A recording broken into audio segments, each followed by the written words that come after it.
Hey, yo, what's up? You know it is. Your boy TDG in the building. Welcome back to Run That Rex, everybody. I'd like to welcome y'all to the end game of Super Mario Brothers. You know, every Run That Rex will end with one of these vlogs about explaining the run. And if there was anything that I failed to mention or things that you might need to know or things I want to talk about, but you get to hear me speak because I like hearing myself. So if you don't like hearing me, I like hearing me. That's why I make this shit. And, yo, I'm looking fresh as a motherfucker today. So, you know, I'm feeling real good. But seriously, yo, we're into the prayer. I just honestly just want to take a second, you know, and really explain the run of Super Mario Brothers, and honestly sit up here and explain partially why it took 3 months for me to play one game. It kind of breaks down like this. First of all, I had real other stuff to do other than play Super Mario Brothers, so I get up and I be bored, or I get up and I have to go do something, and a lot of times I would sit down and be prepared to play a game and then something would come up. A lot of the other reason has to do with something that I didn't share and something that you didn't know about the run, was that I was playing under what I like to call old school rules, where you sit up here and you make it a little bit challenging for yourself. And the challenge for this game was make it from 1-1 to 8-4 with the same firepower you got in 1-1.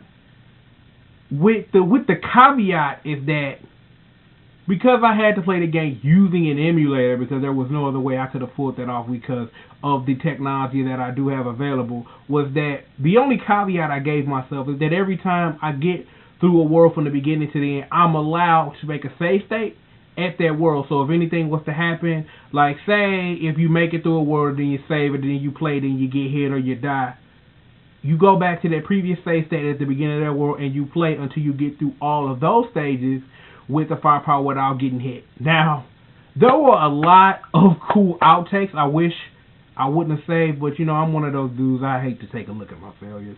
I'm like, cool shit may happen, but if it's something that happened and it goes against the whatever, I just throw it out. There were a lot of like cool little things that took place that you know that you'll never get to see.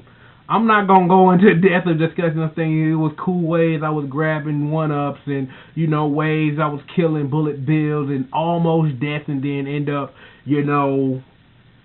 dying. And the one other thing that was a thing that stopped a lot of the runs in the track, I wanted to 5,000 every flagpole. So there were runs where I would get to like the end of like a third of the third level in the world, and I would hit a 2,000 and it would end the run. That happened a whole lot. That you know that one of my other goals was I want to 5,000 every flag post.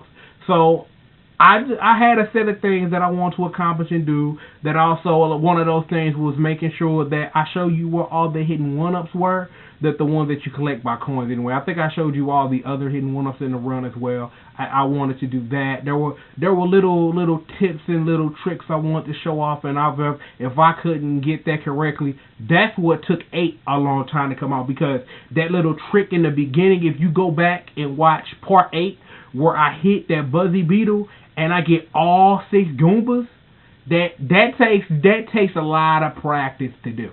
That you have to hit the Goomba, hit it enough, and then you have to listen for it to bounce off the pipe so that the other 3 Goombas or the other 3 Goomba sprites are drawn into the game and then show up and get hit.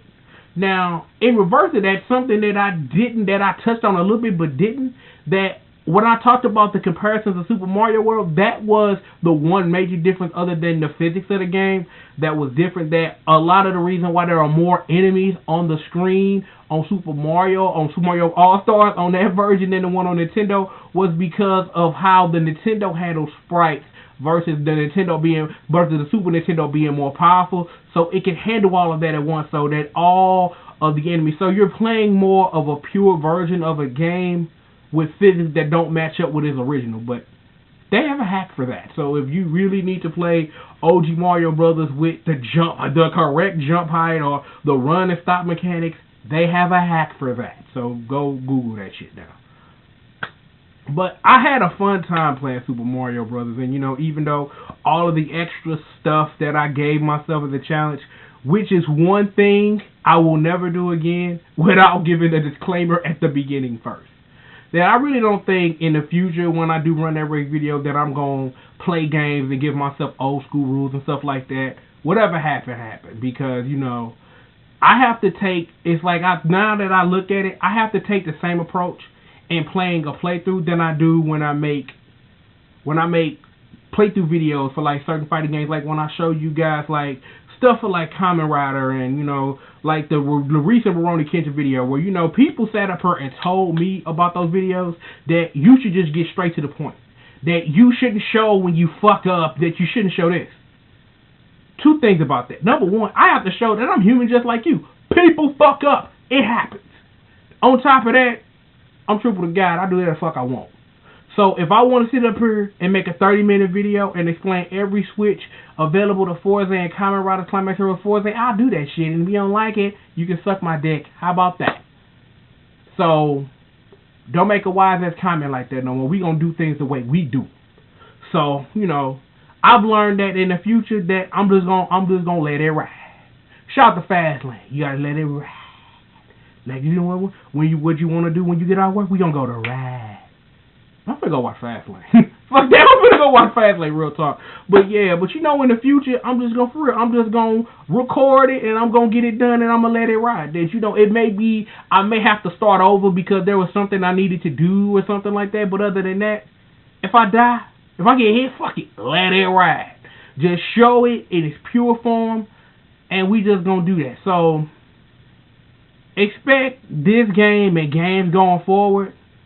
You know, unless there's one or two games that I'm playing in particular, or games that I'm going to be resetting a lot because certain things have to be set up in a correct way. But hopefully by then the HD version of that game will come out, and then, you know, then I'll be able to play the HD version of that game.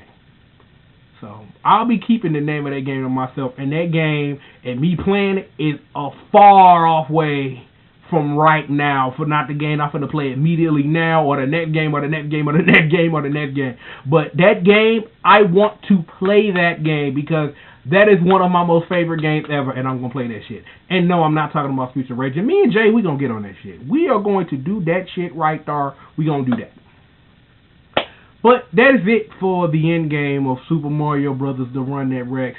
You know, like I said, because I've learned a lot about old school rules and just, you know, fuck it, you know, just record the shit, get the commentary down, let it ride, put it out. That, you know, that in the span of it took me to play the game the way I wanted to, I could have played 3-4 games in the span of 3 months, put commentary out on it, and been done. But, you know, you live and you learn, and that's just one of the things that you just got to do. But I'm finna go ahead, I'm finna get out of here. I'm gonna go and get this up so y'all can see it and whatnot.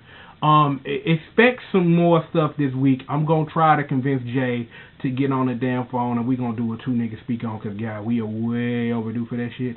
And I got a little vlog coming about some shit that's been on my chest, but we'll get into that when that comes.